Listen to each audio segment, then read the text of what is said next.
Hi, how are things going? All right, so here I am. This is day 2 and my second ever YouTube video. And of course, my phone would ring.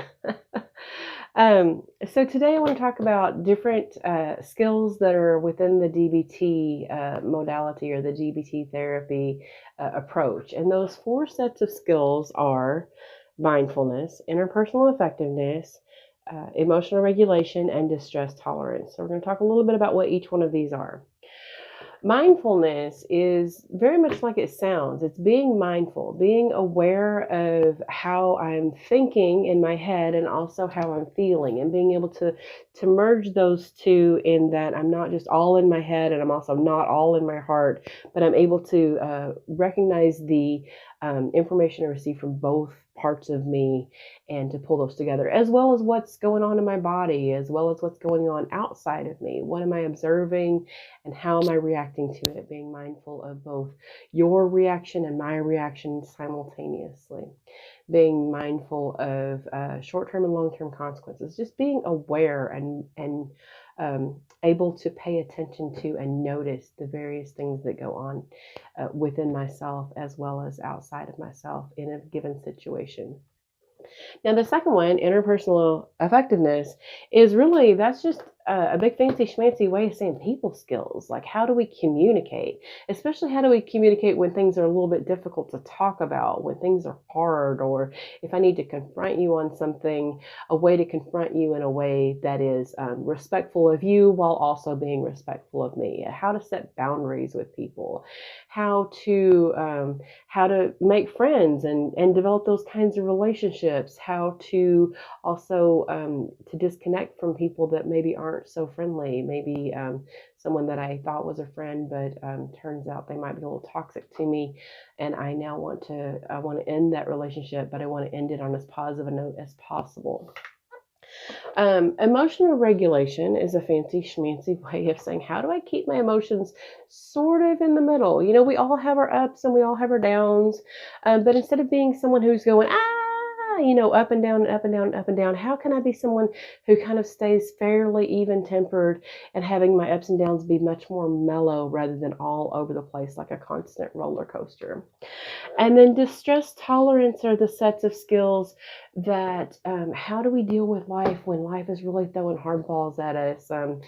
I'm trying not to cuss on screen, although I cuss like a sailor in my real life. But how do you deal with it when the S hits the fan? You know, when things are just kind of all up in the air and you don't really know what's going on. How do we tolerate that distress in a way that doesn't make things worse and maybe even hopefully makes things better? And so those are the 4 sets of skills that are involved in teaching or learning DBT. Now, with my group, we were on the process of coming back around. We've been doing a circle of we'll do a little bit of mindfulness and then kind of go through each of these sets, each of these modules. And then we got interrupted because of coronavirus. So we are in the part where we are working on mindfulness again.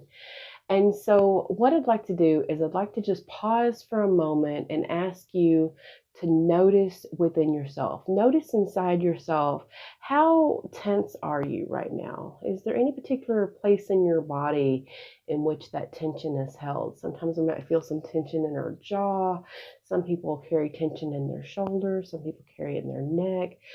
Some people get a little crease right between their eyebrows. I kind of do that sometimes. You know, I'm kind of a little worried.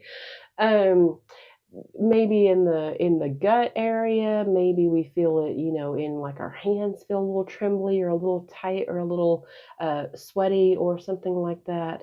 Just noticing yourself and noticing if there is any tension anywhere. Just being able to be mindful of that.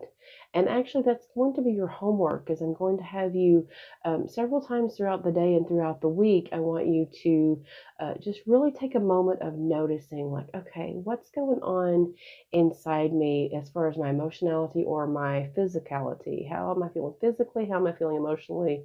And am I carrying any tension anywhere? And then I want you to just take a moment and just breathe through that process and just notice. I teach what I call a 5-5-10 breath to almost all of my clients. And the 5-5-10 breath means you take a slow, deep breath in through your nose. And the reason we take it in through our nose is because in through our nose actually oxygenates our brain better, which helps us work our problem-solving skills better than just, take a slow, deep breath in through your nose. And then allow that breath to just hold inside you for a few seconds. So I call it 5-5-10 because when I'm teaching it in class, I'll teach 5 seconds in. So you're breathing in and then holding for 5 seconds, like 1, 2, 3, 4, 5, and then slowly exhale through your mouth. 1, 2, 3, 4, 5, 6, 7, 8, 9, 10. And I didn't model it well then, but when you're doing the exhale, I want you to exhale as if you're blowing bubbles. I don't know if you remember what it's like to hold a little bubble one, but you make a kind of an O with your mouth and you just slowly. And what I've learned from respiratory therapists, I used to work in a hospital as a hospital social worker prior to being a therapist. And the respiratory therapists are the folks that help people breathe, people who come to the hospital because they're having breathing issues related to maybe COPD or related to any kind of an injury of the lungs or pneumonia or anything. And they also teach the same breathing technique of slowly in through the nose, holding it for just a few seconds, and slowly out through your mouth. And it turns out that doing breathing like that allows our oxygen levels to go up and our carbon dioxide levels to go down. And so just doing that slow, deep in breath and holding and then pausing and slowly, slowly, slowly releasing.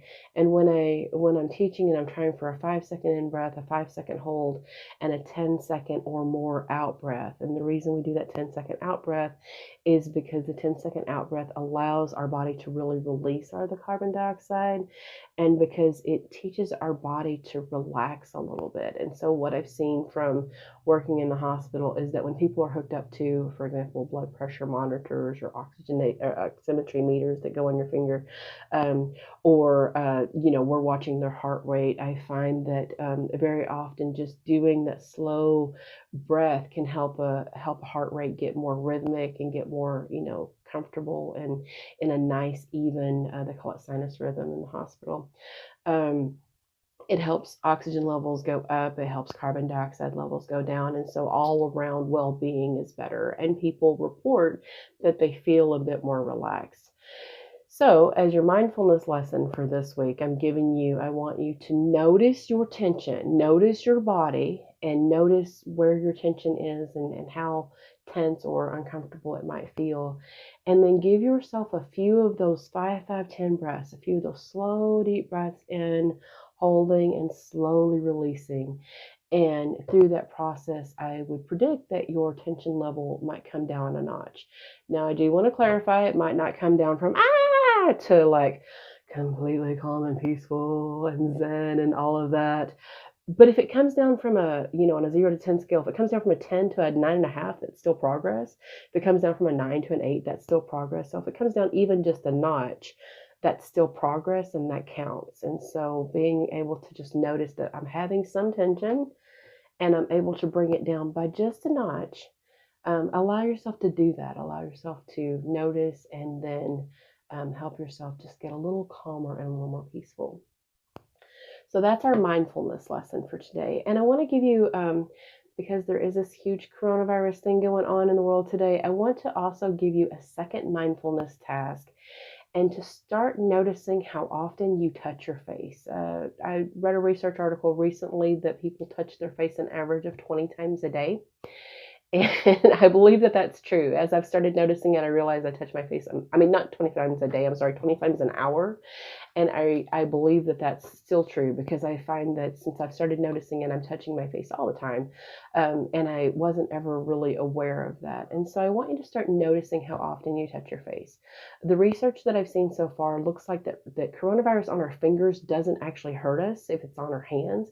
It hurts us when we give it that elevator ride to our face. So when it gets in our nose or our mouth or our eyes and has access to get into our lungs, that's when it starts to really have an impact impact on you. And so if you can just notice, obviously, I'm not telling you don't wash your hands. Please wash your hands, because the coronavirus on your hands might not hurt you on your hands.